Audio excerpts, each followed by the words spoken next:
Last summer, I worked through 12 weeks of the Artist Way program. Having a creative project and goals each week really changed how I approached my art and was really transformative for my confidence and creativity. But since then, I've stopped intentionally making time to learn, and I've realised I need a project. Teaching is a really big part of what I do. Obviously, I film for YouTube, I share and film tutorials for my Patreon and do live drawing sessions and workshops, and I absolutely love that. But when art becomes your job, which I absolutely love and I am a full-time artist, but all of my creative energy goes into making things for other people. I've realised that although I am constantly creating, it's for something. It's not usually for me, and I feel like I need a personal project. I want something that challenges me and encourages me to keep learning, and is something that's quite personal, although I will be documenting it here on YouTube.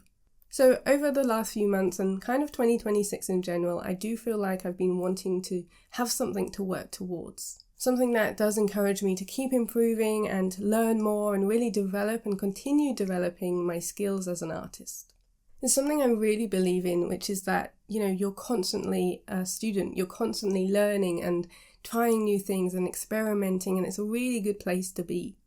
All of the practice I do and the pages that I fill help me to improve and practice, and it does lead somewhere. Filling my sketchbook still helps me to improve, but for me personally, I want a little bit more structure. I have found throughout my life that I need accountability, and I find that really helpful to keep me on track, which is also why I'm sharing this online on YouTube and putting this out into the world publicly. As well as accountability, I also need flexibility, so I need this to work around my very busy business, and I actually have to make time for it.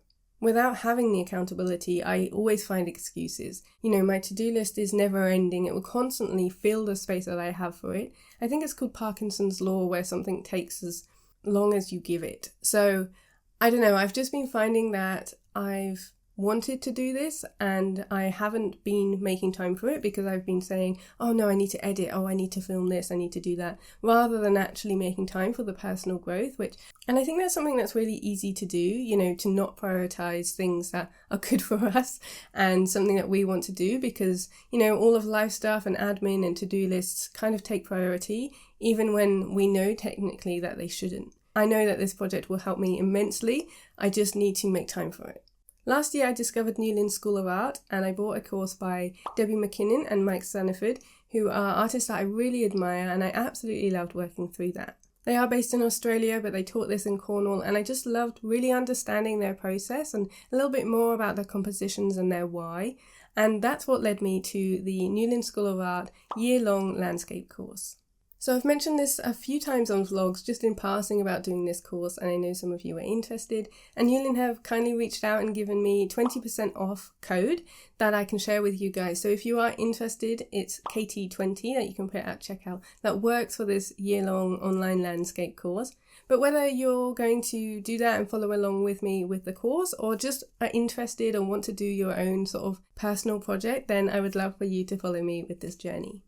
But I don't want to commit to another 12-week Artist Way again, so I feel like this Newlyn course is the perfect way for me to have it structured without it being too structured, and I can have that flexibility.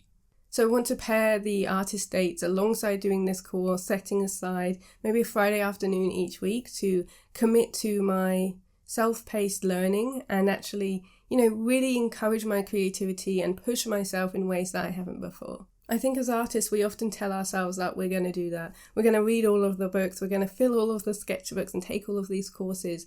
And it's, like I said before, it's hard to prioritize that. But here is me with my first step of actually doing that, and I'm really excited to take you along for the ride. So I actually started this course back in January, which is why I've mentioned it in some of the vlogs. I've dipped in and out of it, and I did some plein air using the lessons back in April, and I really loved it. But I definitely didn't commit. It really did become something that I wanted to do, but it just kept slipping off my to-do list. Each week I prioritize other work stuff rather than actually finding the balance, the work-life balance that I think I need. So one thing I really appreciate about this course is that you get access to it for a year and a half. Now this has meant that there hasn't been any pressure to rush through it, because it is all pre-recorded, and they recommend spending about 8 weeks working through each of the 6 sessions before moving on to the next. And rather than trying to race through it, I am treating it as my creative project for the rest of the year. I want to dedicate proper time to it now, and so of course this YouTube video is holding me to account, and I'm excited too. I really am looking forward to actively dedicating myself to learning. Now, I won't film everything. I will, keep the camera off for some things, but I still want to document my journey. It might become vlog style, kind of like the Artist's Way vlog series was. I'm not sure how this is going to go, but I'm open to it evolving and developing. And of course, I welcome your feedback too. For today though, I'm going to be sharing some of the footage where I was working through some of the lessons from the first 2 sessions, which was Drawn to the Landscape and Surface and Materials. This course is led by Anita Reynolds, and it also includes demonstrations by 16 other artists. There's a whole heap of exercises, really in-depth ones, and studio visits and interviews, and plenty of professional development. There are many new faces and names to me, as well as plenty I recognise, like Debbie McKinnon, Mike Staniford, Sam Borton, and Imogen Bone, whose work I absolutely love on Instagram. It's so cool that I can learn from all of these artists I admire in one place, and discover plenty more as well. So I've restarted at the beginning of the course to properly start my project, and here you can see I'm playing with mark making and materials. So I'm already pushing out of my comfort zone playing with materials I don't often use, at least not on their own anyway, and really leaning into that texture. I know I absolutely love texture in my work, but I don't often play with marks like this or, really go back to basics. I had a lot of fun just working in this way. You can see I split up my page and I'm trying to work in one sketchbook, which I'll flip through the pages later. This felt very fun. It really tapped into my childlike phase. It does feel like you are a child just playing with materials and just seeing what happens. I smudged things, I played with things. Here's a little clip from the film just showing some of the materials people were using, some of the artists, collage and perlite mixed in with paint. It was really, really interesting to see that, and there's lots more to come because, like I said, I haven't explored all of the lessons so far. It does all feel very playful. It does feel like, there's no wrong way to do it, which is definitely the way I teach as well, and it's really nice to hear that ethos and that mentality from Anita and the other artists in the course. So here I am doing some thumbnail panels. Now I have done thumbnails before, but I don't do it often, and I certainly don't use one pencil. So the beginning lessons were very much focused on graphite and pencil marks, and just sort of working out composition. So here I'm using one of their references. So although I am sticking in the studio, there are 44 films of Devon and Cornwall landscapes to reference within the course, looping videos and stills, but it's also summer right now in England, so I'm going to head out and apply some of the ideas out in the landscape too, which you'll see a bit later. Here I have made my own viewfinder, just cut from cardboard, and although I do this sort of mentally in my head, it was really helpful to actually have this sort of cut out for me to play around, and again we're still focusing on composition here. Now, one of the things that I had a lot of fun with was sticking with the same reference and just seeing how many different ways you could draw it, both with materials but also with composition. I really played around with my marks. I'm still sticking with some of my graphite bits here, so some water-soluble things where I had a lot of fun smudging and playing around with water, as well as using my art graph. I have done it before where I've drawn the same thing twice. I do that in my sketchbook. Maybe I will just do it twice. So it was really rare for me to do it multiple times and play around with more of the composition. Because this is such a different way of working, it felt like I was a complete beginner and like I didn't really know what I was doing, but I was very open to just playing and exploring. And I think that's a really good mindset and mentality to have of being a beginner and, not necessarily knowing what you're doing, but just being open to the results. I know that can be really difficult, especially as an artist when we've got something that we want in our heads, but I definitely came to this without that, and I think that's really helped me so far, of just being open to the process. So I'm just tearing up some craft paper here to match my composition. I've written down a few things that Anita has said and some of the artists as well that I want to keep notes of, so I'll be adding some writing to my sketchbook as well. But here I am using the craft paper, but sticking with black and white, which I very rarely do. I rarely do monotone stuff, so that was different as well. But I was using a calligraphy pen and then this Posca marker before I do come in with a little bit of colour. But it's definitely a bit more curated in materials than I normally do, but also really helpful to think about value and tone, and definitely lots to learn there. I think that really did challenge me, but it was in a good way because it really did make me think about the values I was using. I was still able to get different textures from the art graph, the graphite, the pen, and then adding water, which changed things completely, which I really like doing. And I definitely got messy, and you'll see that later on as well when I'm out in the landscape, where I really just smudge things out. So here's a look at one of the pages. I did do some work from Paul Lewin as well, which I didn't film, but I'll share a flip through later like I mentioned. Here's a little snippet from the course with Anita showing off some of the mark making there. I definitely am really inspired by her work. She works in a bit more of an abstracted way than I do, which I've been really enjoying. So here again, it's the exact same reference that they've shared, and I am cropping it to the landscape view. So I think they said they call this a letterbox view. And I'm using colour here, so again, a mix of media. I've got my pastels out, I've got my Derwent Inktense pencils, I've also got my woodies, I've got the art graph, and I'm just having a play. It's really interesting how some of this feels very new to me, but I also know it will transform. I'm always telling people to trust the process and definitely putting that into practice here. It's really nice to be a beginner again and just play and not worry. I've been finding it really interesting how different this is in that you don't fully recognise at first kind of what you're drawing.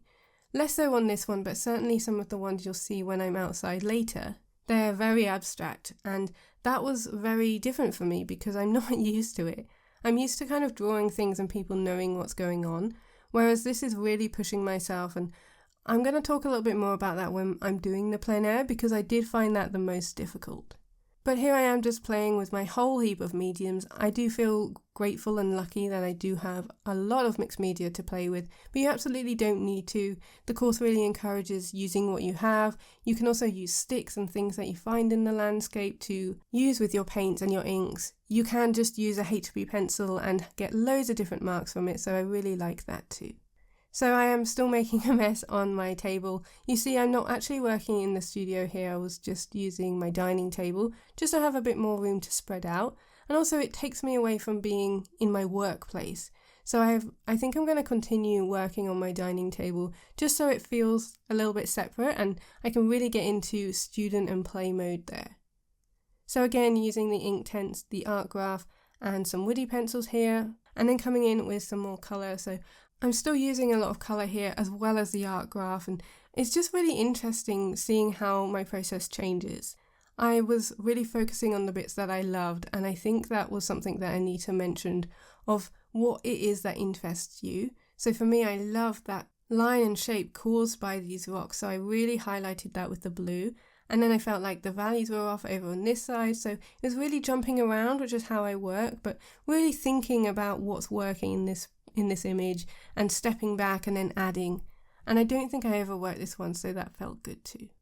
Here I am just adding on some of the notes. I do want to go back to some of my pages, especially the plein air ones, so I can write a little bit more about how I felt there. But I think this was really helpful. It does make me feel more student-like. It makes it feel like coursework. And that's exciting to me. I feel like I can learn a lot if I write things down and really take note of what I'm learning, which will be helpful for me to read back on, but also to really understand what it is I'm doing. Of course, I love a swatch, so I'm just adding those there. And I really love how this page turned out. There was a lot of learning in this one, as well as being pleased with the final spread, but of course that's not what it's all about. But I am looking forward to seeing it all come together and having a full sketchbook by the end of it. I am also working on loose bits of paper, so it's not all sketchbook work, and you'll see that where I've taped things in later, and as I head outside here, where I am just doing a landscape study on this common. So I did take a heap of materials, more than I needed, but also some brown paper packaging, and this was inspired by one of the exercises, which was 360 drawing. I only split it into 8, and I definitely ran out of space, and this was the most difficult challenge for me. I'm not going to share everything, of course there's so much in the course, but it was definitely difficult because I wasn't sure what to do.